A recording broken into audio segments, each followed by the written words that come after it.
Assalamualaikum warahmatullahi wabarakatuh. Perkenalkan, nama saya Dian Masruro. Saya dari kelas MJ601 dengan nomor induk mahasiswa 240201010107.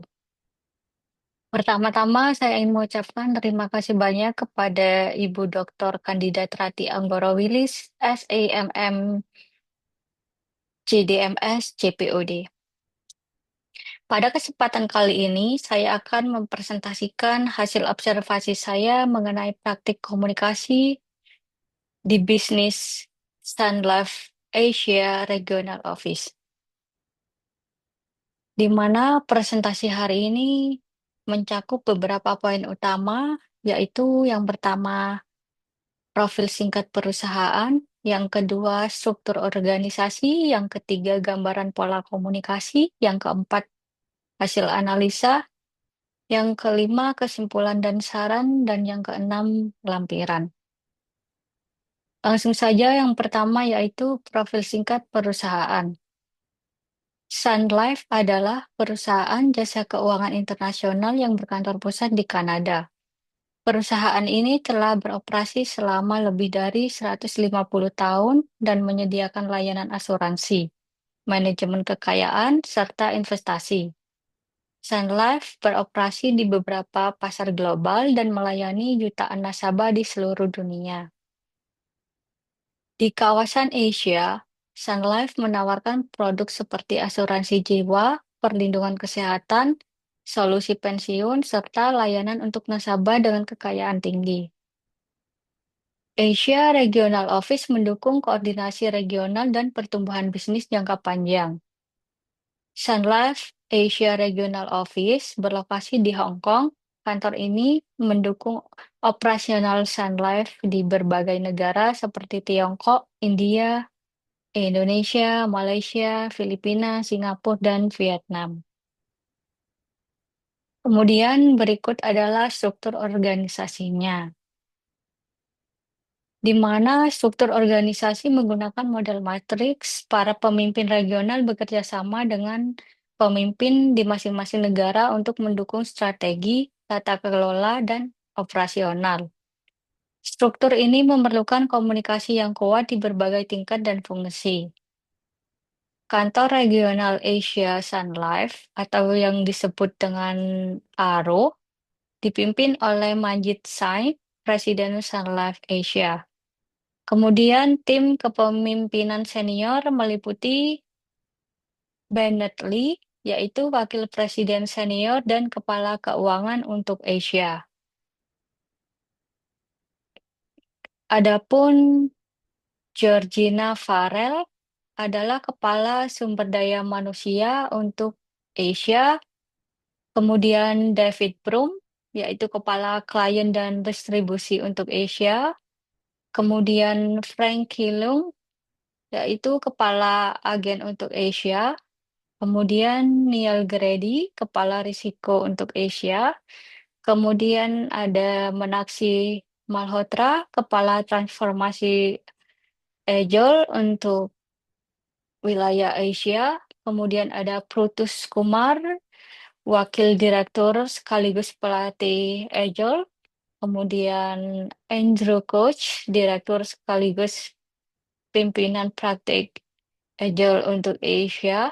Kemudian Nitin Sharma, yaitu Direktur Praktik Agile. Tim Transformasi Agile Asia mendukung Sun Life Asia dalam mengadopsi cara kerja Agile modern. Fokusnya kolaborasi fokus pada klien dan dukungan digital. Tim ini bekerja sama dengan pemimpin regional dan tim pasar untuk meningkatkan kecepatan transportasi dan serta efisiensi alur kerja. Kemudian gambaran pola komunikasinya yaitu dalam menjalankan fungsi sebagai kantor regional yang melayani berbagai negara. Komunikasi bisnis di Sun Life Asia Regional Office mengandalkan alat digital dan interaksi virtual.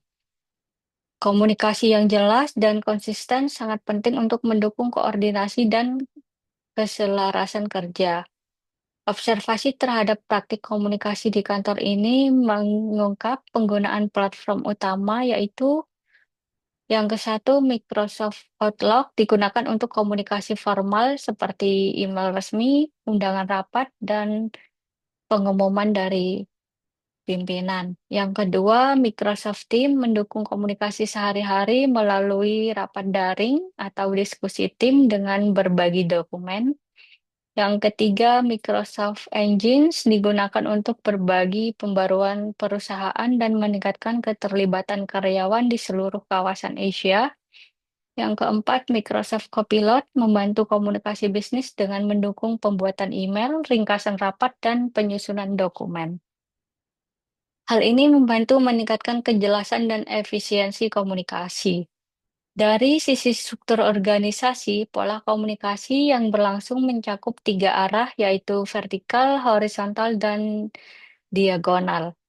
Komunikasi vertikal berjalan antara pimpinan dan anggota tim. Komunikasi horizontal mendorong kolaborasi lintas fungsi, sementara komunikasi diagonal mempercepat penyelesaian masalah tanpa terikat pada jalur pelaporan hierarkis. Selanjutnya yaitu hasil analisis pada pola komunikasi dalam satu divisi. Komunikasi di Sun Life Asia Regional Office secara umum berjalan efektif. Penggunaan alat digital berkontribusi terhadap konsistensi penyebaran informasi ke tim di berbagai wilayah secara spesifik. Komunikasi vertikal mendukung penyelarasan tujuan dan prioritas. Komunikasi horizontal memungkinkan kolaborasi antar departemen serta komunikasi diagonal mempercepat proses pengambilan keputusan. Meskipun demikian, tingginya ketergantungan pada komunikasi virtual dapat menimbulkan potensi kendala berupa kesalahpahaman maupun kelebihan informasi.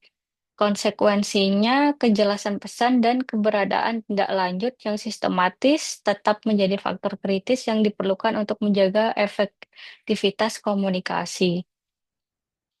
Kemudian, hasil analisis gaya kepemimpinan manajer dalam satu divisi. Gaya kepemimpinan yang diterapkan di Sun Life Asia Regional Office dapat dikategorikan sebagai partisipatif dan kolaboratif.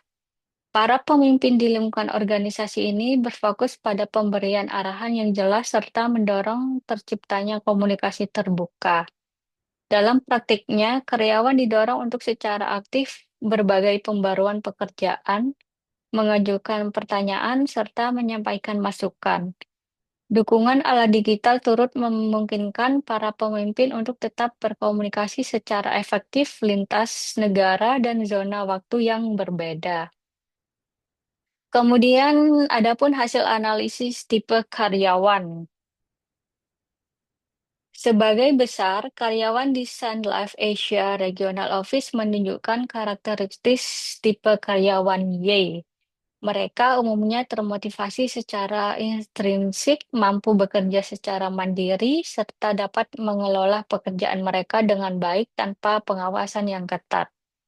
Meskipun demikian, dalam situasi-situasi tertentu, bimbingan tambahan tetap diperlukan, terutama bagi karyawan baru atau ketika menangani inisiatif yang kompleks. Dalam konteks ini, para manajer berperan memberikan arahan yang jelas serta melakukan tindak lanjut secara rutin untuk memastikan pemahaman dan kemajuan pekerjaan.